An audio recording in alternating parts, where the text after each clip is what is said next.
शेतकरी मित्रांनो नमस्कार, मी नितीन चव्हाण.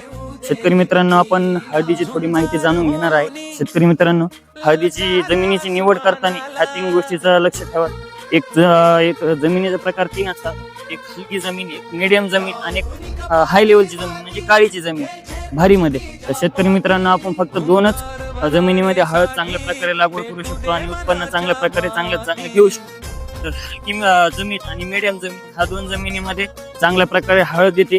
शेतकरी मित्रांनो, आपण ज्यावेळेस जमीन निवड करतो तर त्या जमिनीमध्ये काय पाहायला पाहिजे आपण, चुनखडीयुक्त आणि पाणी जे चिकट जमीन असते तर ती जमीन आपल्याला नाही घ्यायची शक्यतो. कारण काय होतं, आपलं जे उत्पन्न आहे ते घटत जाते. आणि शेतकरी मित्रांनो बघू शकता, आता हे जे रान आहे याला नांगरणी केलेली आहे. नांगरणी केल्याचा फायदा काय होतोय, आपली जी जमीन असते ती तळून निघते. आता वर्षभर आपण काय करतो, त्याच्यावर पीक घेत चलत राहतो. मग ते काय होतंय, जे काय काडी कचरा असतं ते बुरशी तयार करण्यास मदत करते. तर ते बुरशी मरून जाते, बुरशी असेल ते मरून जाते.